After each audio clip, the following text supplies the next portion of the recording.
periodismo que educa, que informa, que construye. Leopoldo López Gil, padre de Leopoldo López, está esta noche con nosotros. Buenas noches y bienvenido. Muy buenas noches, Shirley. Gracias por acompañarnos y estar hoy aquí.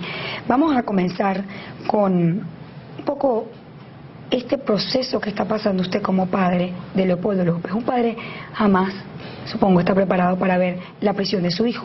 ¿Usted se preparó para este momento? Evidentemente es difícil prepararse para un momento como este, pero en mi familia se ha conocido. Nosotros venimos de una familia que prácticamente desde la guerra de independencia ha probado las desavenencias, las desgracias de mantener ideas e ideales en situaciones adversas y particularmente bajo las dictaduras.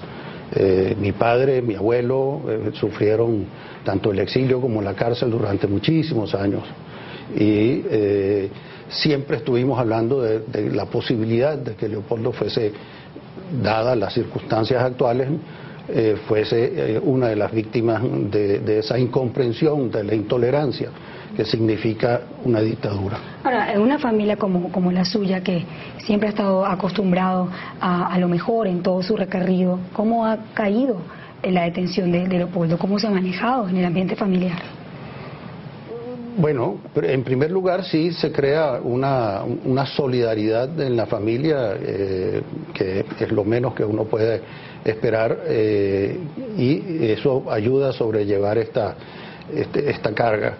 Pero lo más difícil, y eso sí lo hemos hablado con Leopoldo, aún esto, es precisamente el no estar con su familia, el no estar con sus hijos, no ver a sus hijos crecer. Son hijos pequeños, y como todo padre, pues Leopoldo anhela estar con su familia mucho tiempo. Cuando uno llega del trabajo, cuando éramos jóvenes, pues ¿qué quería ver uno? Pues la familia, los niños, jugar con ellos. Leopoldo pudo ser un hombre exitoso en la empresa privada y sin embargo siguió el camino de la política. ¿Usted una vez trató de convencerlo de no tomar el camino de la política? Jamás, jamás. Me siento muy orgulloso de que haya tomado el camino de la política. Como le dije, es un tema que viene desde muchas generaciones.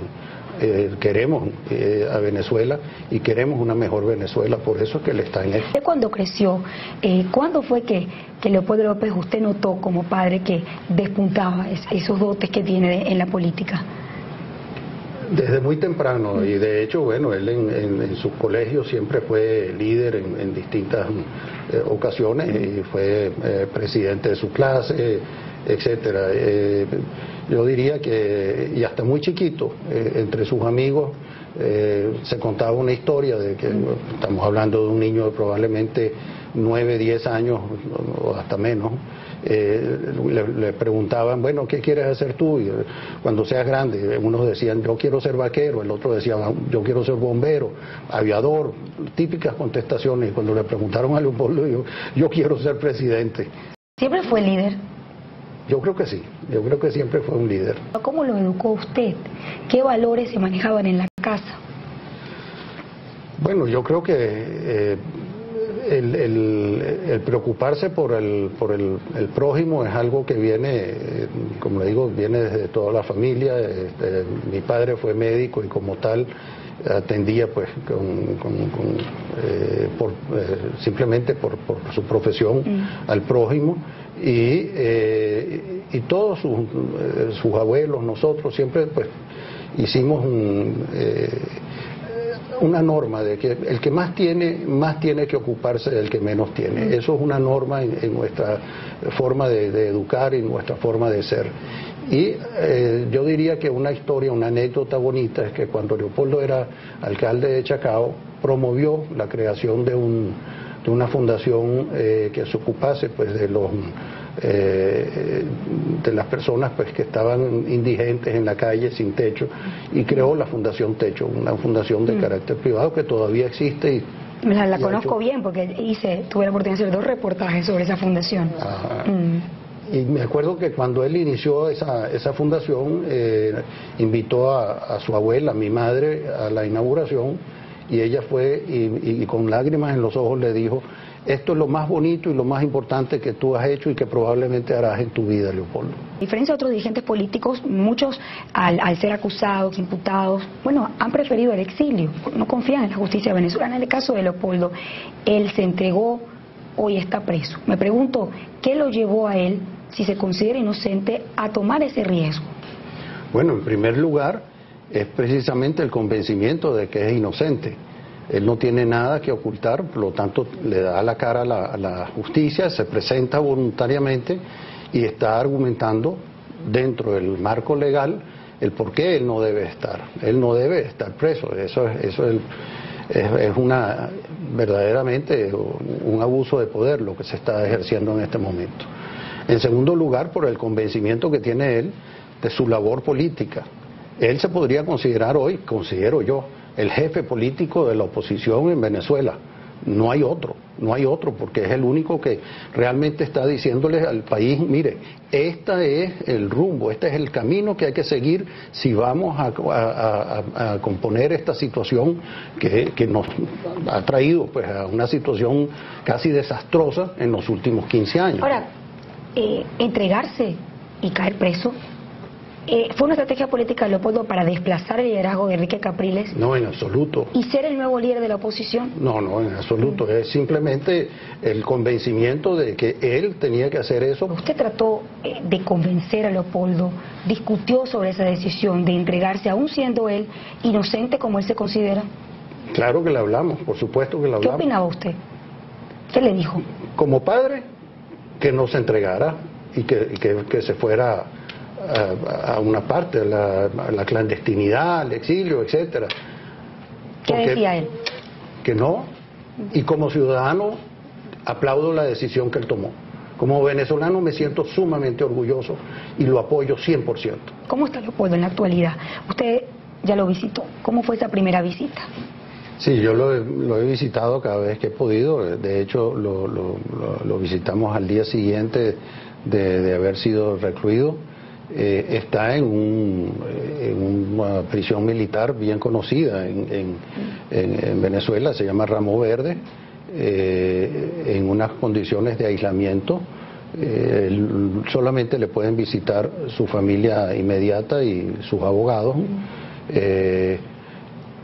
Hoy me informó que había sido visitado por el sacerdote de la prisión, que también pues no sabía que le habían dado permiso, pero en general pues... ¿Cómo está su estado de ánimo? Su estado de ánimo muy bien, está muy fuerte, está muy convencido de que su lucha es una lucha muy justa y que está haciendo lo que tenía que hacer como líder de los venezolanos. Fíjese, cuando una familia, el familiar, pues, en este caso Leopoldo López, está preso, me imagino que la familia como tal sufre también esas consecuencias de tener algún nexo con un político, sobre todo cuando se es intolerante a la crítica del otro, al pensamiento del otro.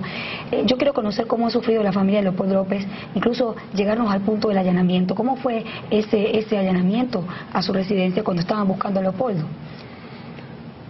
Bueno, el allanamiento para la búsqueda de Leopoldo sucedió un sábado a medianoche.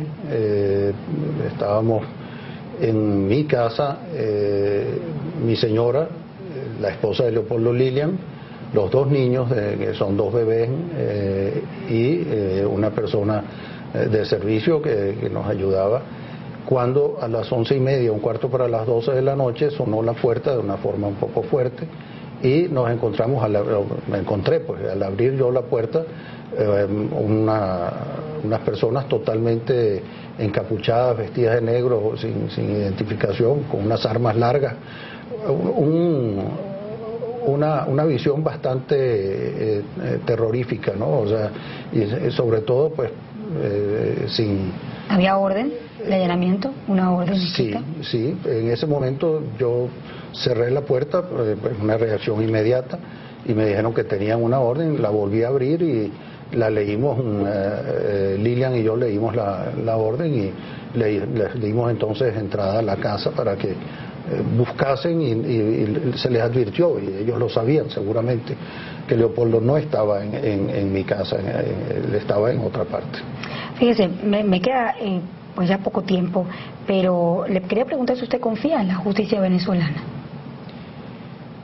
Mire, yo creo que es difícil plantearse esa pregunta con todas las cosas que suceden, pero yo creo que el mundo de Dios tiene todo tipo de personas y aspiro que a alguna persona justa le toque juzgar a Leopoldo y que la verdad predomine y no el rencor y el odio. Ojalá que así sea en este caso. Fíjese, ¿no teme que este movimiento que Leopoldo planteó de discutir una salida constitucional sea derrotado y Leopoldo sea olvidado en la cárcel? ¿No ha temido eso? ¿No lo teme la familia?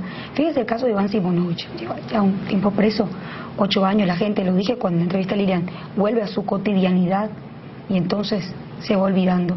Y sobre todo, fíjense que Leopoldo está preso y no escuchamos su voz. Sí, escuchamos la voz de usted, la voz de Lilian, la voz de sus dirigentes, pero la voz de él está cada vez más ausente. ¿Cómo compromete eso su liderazgo? Yo voy a decir una cosa, ese señor que está preso allí no es Leopoldo López, es Venezuela. Si usted no oye hablar más de Leopoldo López es porque los venezolanos nos conformamos para vivir en dictadura, para vivir bajo una bota militar, para vivir quién sabe en qué condiciones.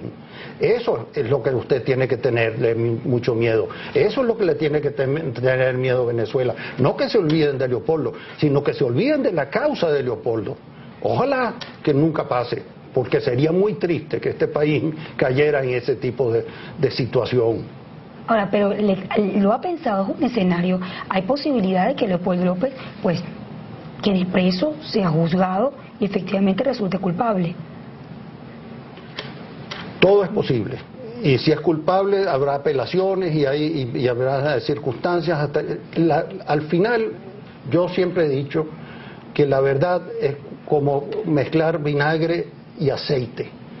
Usted lo mezcla, pero al final se separan. Y surge, el aceite siempre flota, la verdad siempre flotará.